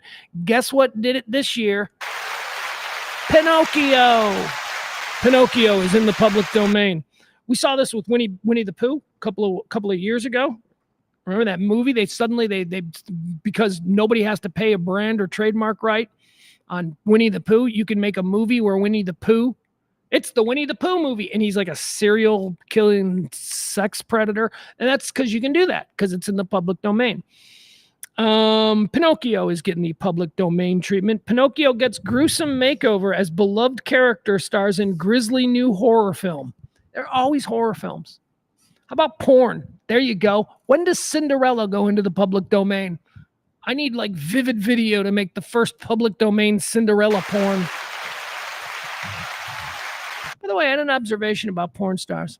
How come porn stars don't get any credit for being great improv artists?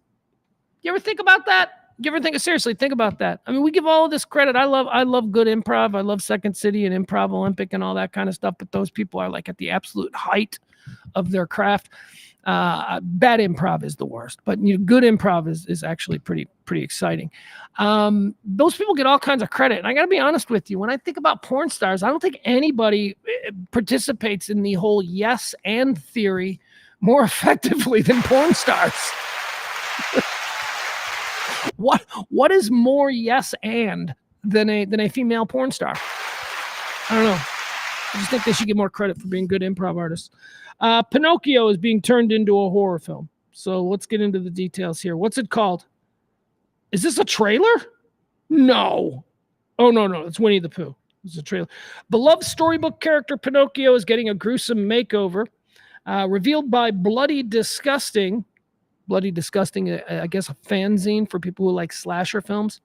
Revealed by Bloody Disgusting, a poster for Pinocchio Unstrung.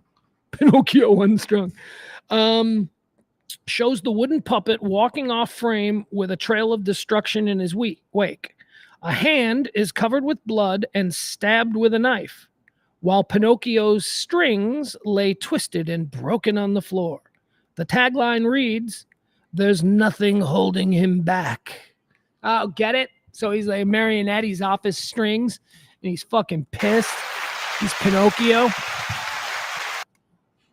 I'll show you the picture. I'll show you the poster. They don't have a trailer or anything yet. All right, where's the Pinocchio? Oh, there it is. It's not gonna fit. Oh God. Oh, and what is this from? The Star, the Daily Star. This is the worst. So many pop-ups with these stupid British tabloids. All right, here, this is what the poster looks like.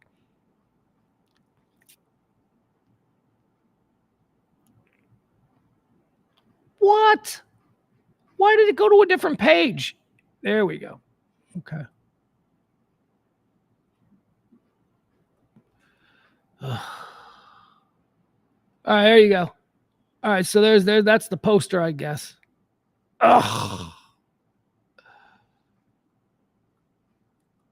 It won't even fit in the full. All right, do I got to make it small? No, I'll make this motherfucker so small. I'll make it so small. I'll make it small so we can fit the whole thing. The picture isn't. I'm done. I'm done with this nonsense. Anyway, we shouldn't be wasting this much time over a Pinocchio movie. Pinocchio's in the public domain. That's all you needed to know. Like at some point, Star Wars is going to be in the public domain. When will that be? 2077? Somebody will make it. There you go. Then you'll get your Star Wars porn for any of you who are into it, where it won't have to just be under the banner of satire. It can be straight up Star Wars porn. Shake Shack, the fast food chain. Shake Shack has announced the closing of 9 Shake Shack stores. One's here in Texas. There's one over here on Greenville Avenue, like Greenville about lovers. I don't know if that one is going to close. I wish it would. I think it should. Shake Shack. Are you guys familiar with Shake Shack? I don't know the backstory of Shake Shack. I don't know where it started. I know there's one in Vegas on the Strip. It's a hamburger place, okay? In the past couple of years, it seems to me that there are like new hamburger joints that are just popping up. And when we're being told that these are the next hot chain. Now, I know you've got your In-N-Out burger. In-N-Out burger is new to most people outside of the West Coast. In-N-Out started to expand about 15 years ago, and now suddenly there's an In-N-Out everywhere, and that's a hot burger. Five Guys is another example. Five Guys came out of nowhere. Five Guys, the first time I ever heard of Five Guys was when Barack Obama on the campaign trail walked into a Five Guys and bought like a whole bunch of hamburgers for his campaign staff. And I'm like, Five Guys? Well, that's going to do that little Washington, D.C. hamburger joint. That's going to do him some good business. I had no idea. 20 years later, or 15 years, whatever it is, Five Guys is now huge. So Shake Shack is kind of like this too. It's one of these new ones that is, I guess it's come from somewhere else. People, and when you announce that there's going to be a Shake Shack, you know, the response that they're looking for is the same as like a In-N-Out burger, which like, oh, there's going to be lines. We're all so excited. Have you had Shake Shack? It's one of these fucking burger places where you run into people and you'll just having a conversation and they'll just be like, Shake Shack has the best burgers. It's got that kind of programmed response. And I think it's because nobody knows what the fuck Shake Shack is. So the person who's saying it's the best is somehow in a position of authority. And we like that as human beings. We like to set ourselves up. Shake. Have you ever had Shake? It's the whole reason that Kelly, my former partner, and I had that joke. Iceland. Have you ever been? You simply must go. It's, of course you haven't been. Nobody goes to Iceland, but we're acting like you simply must. That's what it's like with Shake Shack. People, have you ever been to Shake Shack? Oh my God, their shakes are so good. Oh, their burgers. Oh, and then God forbid there's another person who knows Shake Shack, because then they're like, oh, it is so good. So I tried Shake Shack. I went to Shake Shack. I went to the one on Greenville. Guess what? It fucking sucks. Not only does it suck, but it's like super expensive. Why? Because people are like, oh, it's the absolute best. I don't want a $9 hamburger, whatever the hell it is, and a tiny milkshake. The milkshakes are like tiny. The burgers are small. So yeah, so this is, look, let's all just stick with Whataburger, Wendy's, Burger King, and McDonald's. All right, let's stop with this nonsense. Five Guys. You guys like Five Guys? Five Guys is gross. What is that flavor? There is a flavor with Five Guys that is just so... It's disappointing. Every time I get Five Guys, I forget that I hate whatever sauce they put on their burgers or whatever. So every time I'm eating a Five Guys, I'm like, oh, this looks really good. And then I eat it and I'm like, yeah, no, that's fucking disappointing. Can we also talk about the Five Guys French fries? Hey, they give you an entire... they give you a bucket of French fries every time. Yeah, they give you a bucket of soggy bullshit French fries. They can't even be bothered to skin them.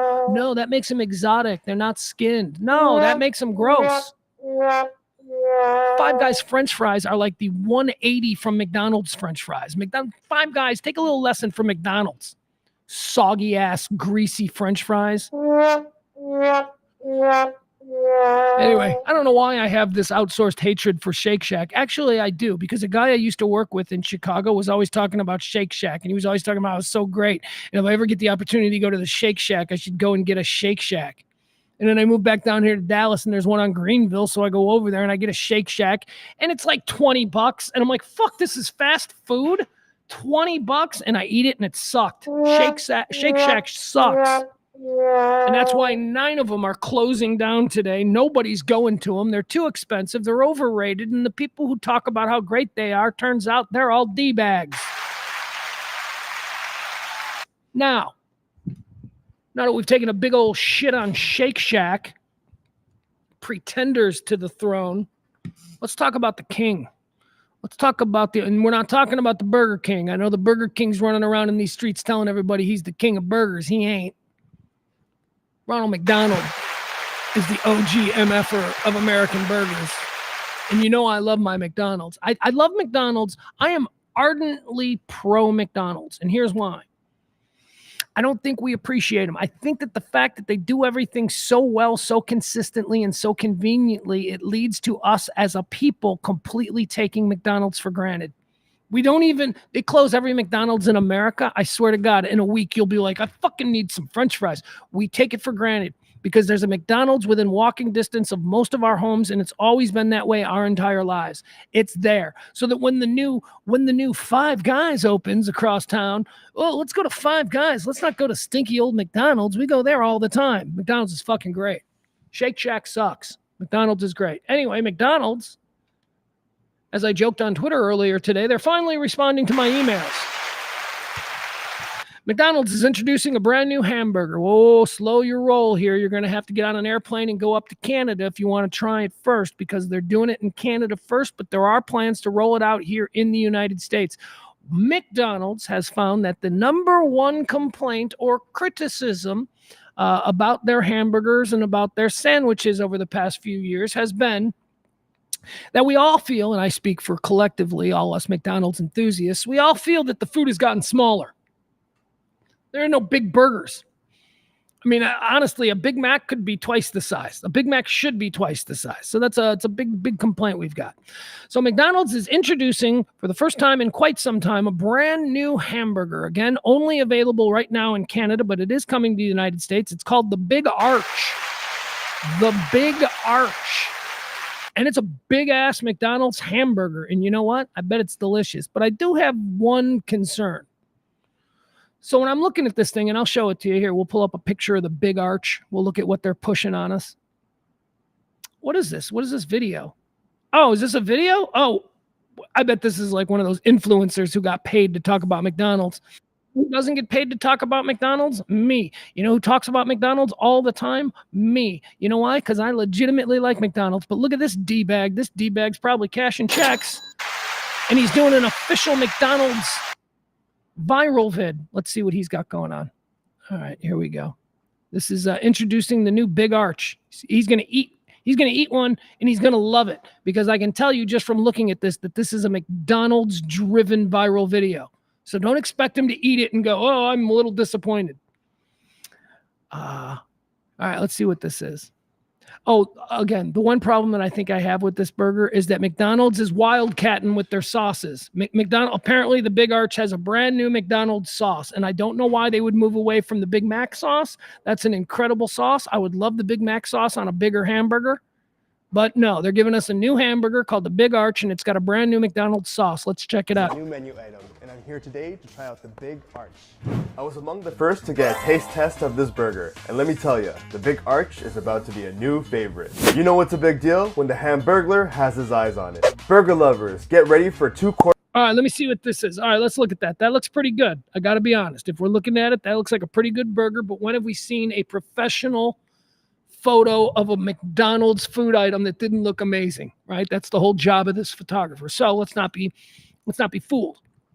When that comes to us, it'll be crushed down. It'll be messy. It won't look that pretty. What do we got? We seem to have some kind of a fancy bun. That looks like it's not just sesame seed. That seems to almost be like an everything bun. There's a lot of stuff going on there. Then we've got some kind of sauce. We got some lettuce. Well, let's let him explain. But I got to be honest, this looks pretty good. Looks like a pretty good burger. Quarter-pound, 100% Canadian beef patties, 3 layers. All right, 2 quarters, so a half pound of burger. That means it's going to cook down to like a 1/4 pound. But there you go. So it's a half pound of meat, which you can already get. You can, if the meat is the thing, you can already get a double 1/4 pounder.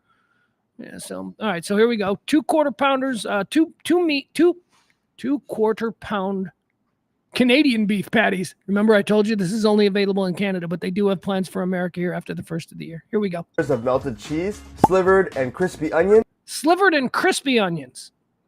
I don't know what that means. I don't know what slivered is. I know what crispy is. I don't like crispy, dry onions on my hamburgers. I hate that. Like Funyuns, I hate that shit.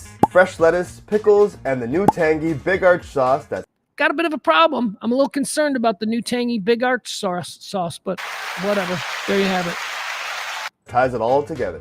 Interesting fact, this burger is only available in 3 countries, Germany, Portugal, and right here in Canada. The Big Arch is arching its way to participating McDonald's locations across Canada, so be sure to taste it out for yourself. That's a pretty good sized burger. That's good. That looks like the size of a Whopper. And that's always been my problem with McDonald's. Why can't they just buy buns from the same place that the Whopper buys? Because the Whopper bun is big and the patty is big. All right, there you go. The Big Arch coming to McDonald's. I don't know. They say after the first of the year, but right now you can go grab one in Canada. Let me know how you feel, how they taste. Let's see here. What else do we have? Oh yeah. Okay. We're going to do a couple of videos here. Let's wrap today's show up with a couple of videos. I want to go over some things that are going viral. We'll watch them together. I'll give you my take on them, and we'll see where we stand when we're all done here. First off, I want to show this. This apparently is somewhere here in Dallas. Did you see this? This is going viral. Let's break this down. I don't know if we need the sound, or we'll bring the sound down pretty low. So this is a pool. Apparently somewhere here in Dallas, an apartment complex pool, which, something crazy is about to happen. So this is an apartment complex pool, and apparently dudes are beefing. These look to be like dudes in their 20s and dumbass age. This is dumbass age at the pool, drinking at the apartment complex, beefing with neighbors. One of these dudes, and I think you can see him here. You see 3 people. There's one that would be considered in the middle of the 3. He's wearing sunglasses. He's got a gun. He has brought a gun to the pool. These other guys, they're beefing with him, and dude flashes his gun and is now feeling very much in control of the situation with his gun. So let's watch. He's just faking it. Yeah. Just take it out. Oh, he does. Oh, so there it is. Okay, so there you go. Now you see this guy's got a gun, and he's all gangsta. He is feeling himself, man. That gun, I mean, he's a pussy. When he wakes up in the morning, he knows he's a pussy, and he feels like a pussy. Look, he's skinny. He talks a good game, but, you know, he's going to run before the fists start to fly because he's a pussy. And you can just tell that from the way he's so arrogantly standing there. Why? Because he's holding a gun. The gun is the only reason that this guy is being a tough dude right now. Now, what are these guys? This is a Bubba. This is a motherfucking Bubba. Bubba's gonna turn your clock off, man. He's gonna put you down the first chance that he gets because he is a legit tough guy. And I'm not saying he's a good fighter, all that stuff, but I'm looking at a guy like this and the way he's interacting with this dude, and I'm telling you that this guy gets drunk in bars and throws the first punch, okay? He's not a pussy. This guy is. But the pussy's got the gun. So let's see what happens. Oh, shit. All right, so now he's turned his back. This is, you know, because he's being smart. This is smart. The dude has shown a gun. It's time to get the fuck out. Doesn't make you a pussy for getting out of there. And I know your ego is demanding. You can't believe this is happening and you just want to beat the fuck out of this guy, but he's got a gun and that's how people end up dead. So he's turning his back and he's moving away. The shit-eating grin on the face of the pussy with the gun, that's driving me nuts. That would make me insane. But this guy's walking away. Nope, he's turning back around. His ego would not allow him. Let's watch.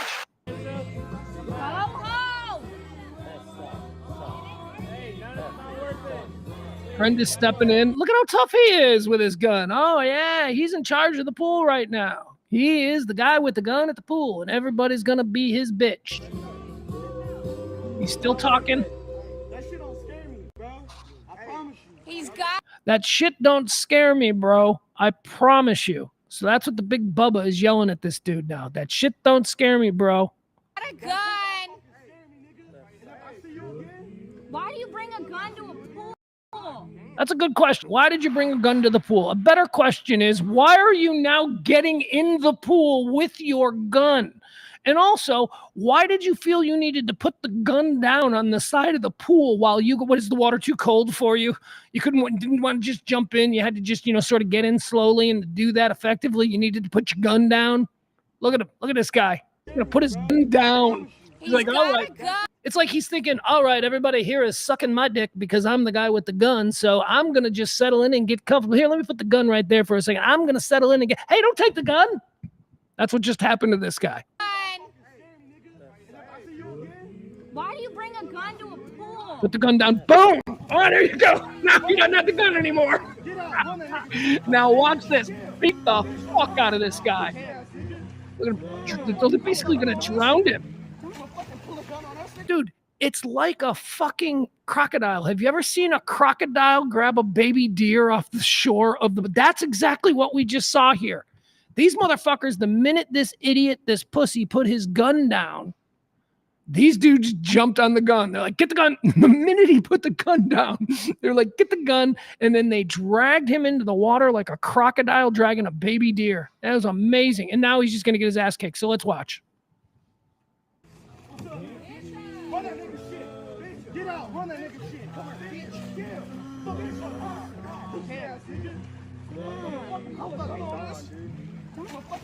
Boom, boom, 2, 3. Oh.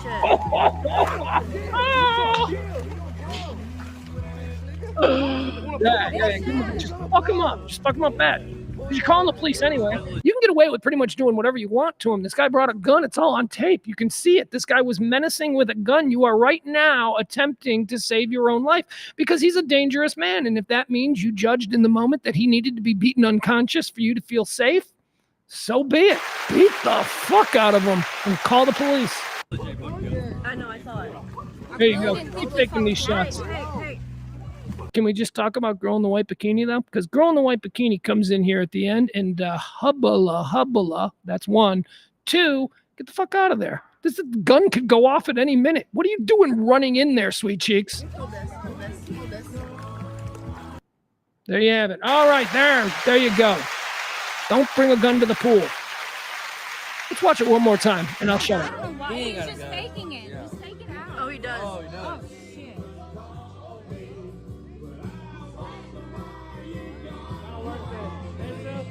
Go home! Hey, that's not worth it. Please, back away. Not worth it. That shit don't scare me, bro. I promise you. He's see you again. Why do you bring a gun to a pool? Run that nigga shit. Bitch, get out. Run that nigga shit. Come here, bitch. Yeah. It's a good call, Barney. Oh shit. You gotta just clean his clock. You don't pull a gun on people. I know, I saw it. I really didn't think he fucking had one. Hey. Hold this. All right, there you have it. Don't bring a gun to the pool. You know what? Here's something that could have solved that whole problem from the get-go. If you're a pussy, don't run your mouth. Then you won't need to defend your running mouth, and thus you won't need a gun. Don't run your mouth. I think that person, was running his mouth because he probably knew he had a gun and he was going to be a baller with a gun. And he's a dumb kid and he got his ass whipped. And that's awesome. Okay, now let's move on to another video that I wanted to talk about. This is the one I mentioned at the start of the show today. This got some weird reactions from some friends of mine, which caused me to accuse one of my friends, my friend back in Chicago, of being in a loveless, horrible marriage. And we were jokingly, if you can joke about those things, and I can. So this came from Chicago Bears Twitter, which I am I'm a Denzian of the Chicago Bears Twitter. But this is a dude who made a man cave to watch Bear games. Okay. This dude made this, and it's a cool man cave. We see these from time to time. Every team's got a crazy fanatical fan who makes but this is in this dude's garage, and it's quite spectacular. But I commented on it that here's a dude whose wife won't let him go to bars. Okay, that's all I said. I just said, here's a dude whose wife won't let him go to bars. And some of my married friends took an issue with this. So here, let me show it to you. All right, so this is what it looks like. Remember, my comment was, this is a man whose wife won't allow him to go to bars. All right, there you go. Let's see, we'll make it big. All right, look at this. So that's the before, right? There's the before. You're looking at it's a little wooden door with a little Bears logo on it, right? You can see that the garage itself is still just a functioning garage with a red car there. And then this is the work this guy did. This guy turned it into a man cave, and it's objectively absolutely kick-ass. Okay. All right, now look at this. Oh my God, did you see that change? Look at that from that. Oh, he's opening it to that. Pretty cool. Okay. I mean, look at this. Look at that. This is amazing. First of all, do you know how expensive this is? That is a nice bar. Those are working taps. He's got multiple flat screen TVs. And that's his garage. This is the garage door. So does this thing still go up? I don't think it does. It's got to be permanently closed, right? So now they don't have a garage. All right, you're going to love that in December in the Chicago area. One more time.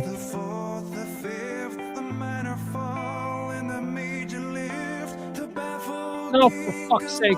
I just realized because of that stupid Hallelujah song, now I'll probably get this show banned. Anyway, so there you have it. It's a man cave, all right? He built a man cave in his garage so that now he can watch Bear games. Good for him.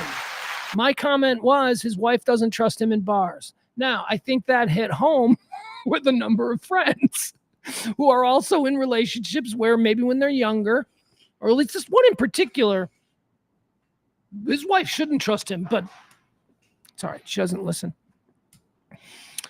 If you have to build a man cave in your garage that replicates the coolest sports bar that you've ever been to, I would say that means that your wife gets pissed at you when you go to sports bars. You seem like somebody who is really into sports bars, and I'm guessing that your wife doesn't trust you. And you know what? In this particular case, it has nothing to do with money because that would be the only acceptable reason. We've got 2 kids and you're spending $150 a night at a sports bar. I get that. That's obviously not the case here because this sports bar that he built in his garage cost tens of thousands of dollars. That thing's amazing.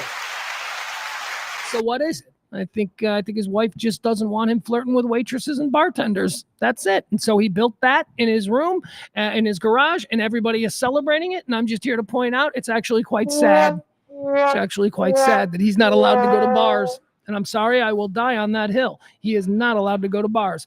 All right, folks, that's going to do it for today's rant. I appreciate you hanging out with me. We'll be back tomorrow at 12 p.m. We do it every day here from the Kelly Moore Memorial Studios in the beautiful E-Gallery in Dallas's fantastic design district.